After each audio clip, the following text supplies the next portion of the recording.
श्री राम। आप सभी का जीवन मंगलमय हो।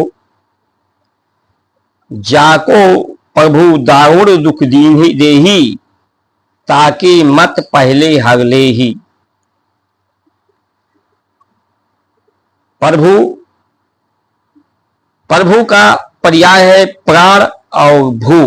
भू यानी पृथ्वी, भूमि। उस प्राण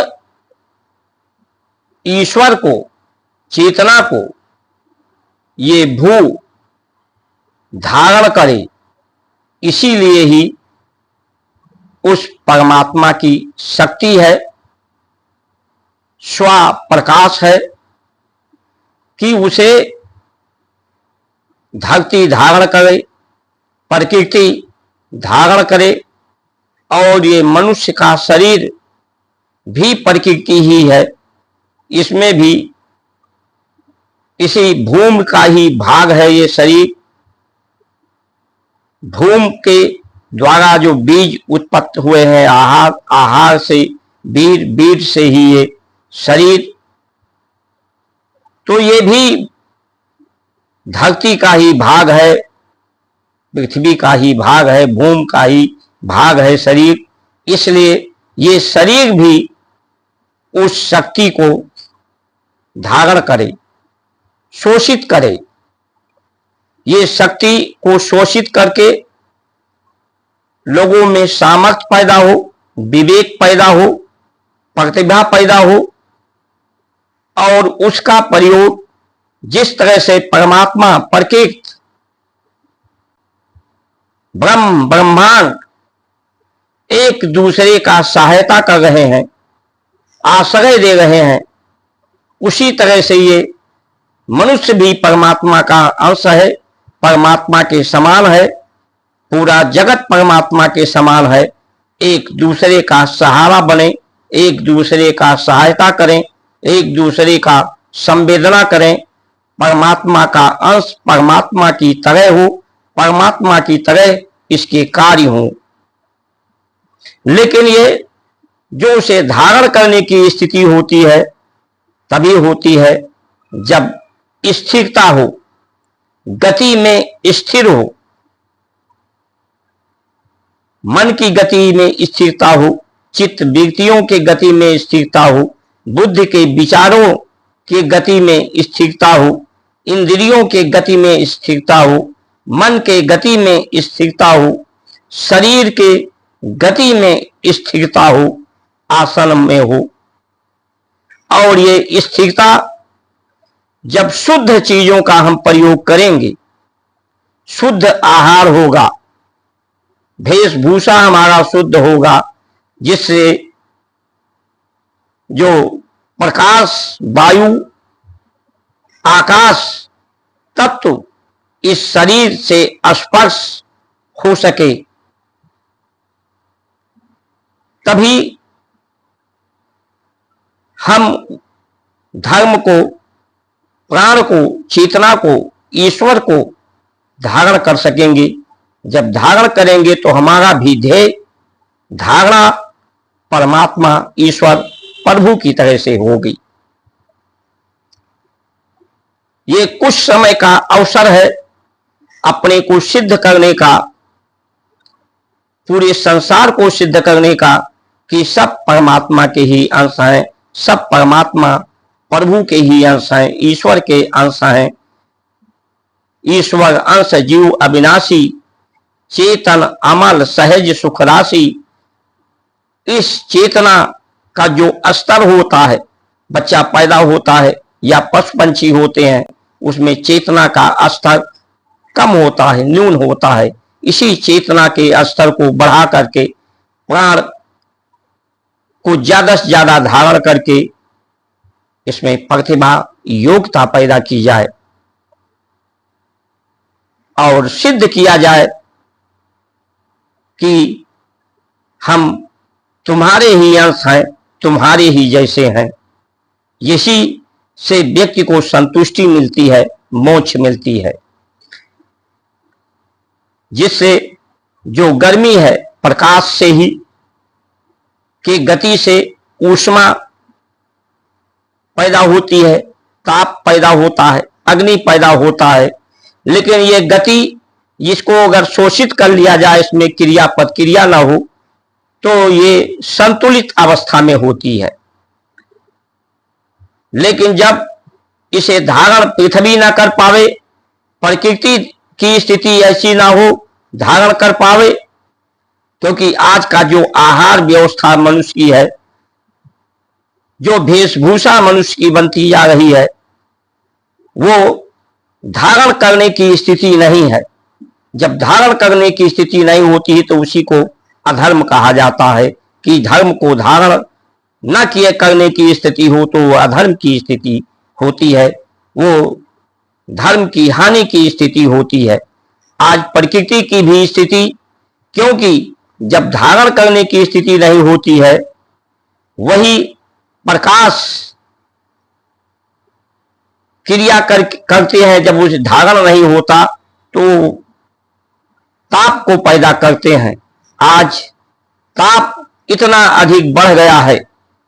अभी जो एरोप्लेन क्रैश हुआ, उसका मुख्य में यही जड़ है आने वाले समय में भी, कि प्रकृति भी जब ताप बढ़ जाता है तो उसकी गति में गतिवान नहीं होता, क्योंकि उसमें आकाश तत्व की कमी हो जाती है।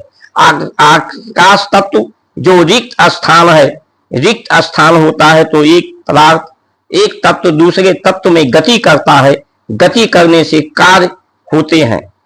जब आकाश तत्व की रिक्त स्थान की कमी होती है ताप बढ़ने से, तो गतिमान नहीं होते हैं, तो कार्य बंद हो जाते हैं। उसी तरह से आने वाले समय में मनुष्य मनी और मशीनों को ज्यादा महत्व दे रहा है, बुद्धि को ज्यादा महत्व दे रहा है, धर्म को महत्व नहीं दे रहा है, जीवन को महत्व नहीं दे रहा है। इसलिए ताप बढ़ते जा रहे हैं।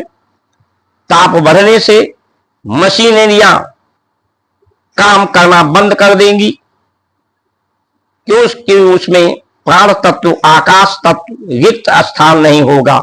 उसी तरह से मनुष्य के शरीर में बकरी की तरह से दिन भर बोलते रहते हैं म्यों म्यों, और दिन भर खाते रहते हैं, रिक्त स्थान ही नहीं है, तो मनुष्य का भी शरीर की बुद्धि काम करना बंद कर चुकी है, कर रही है धीरे धीरे।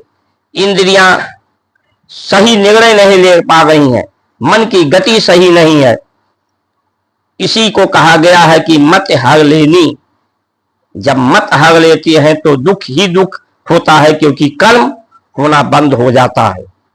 सही निर्णय बुद्धि नहीं ले पाती। अगर सही निर्णय ले पाती तो आतंकवाद क्यों होता, नक्सलवाद क्यों होता, विदेशों में युद्ध क्यों होता, लोग दारू शराब प्लास्टिक का प्रयोग क्यों करते, लोग देर रात तक क्यों जागते, देर रात में भोजन क्यों करते। लोग जानते हैं कि ये सब गलत है, बेईमानी क्यों करते,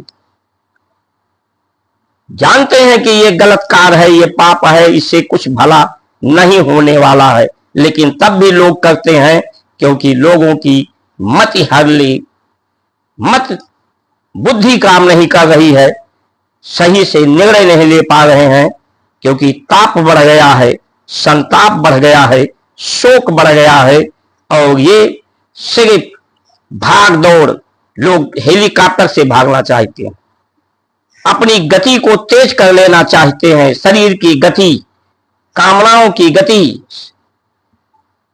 कहां भागना चाहते हैं, अपने धर्म से भागना चाहते हैं, अपने कर्तव्य दायित्व जिम्मेदारियों से भागना चाहते हैं, परिवार के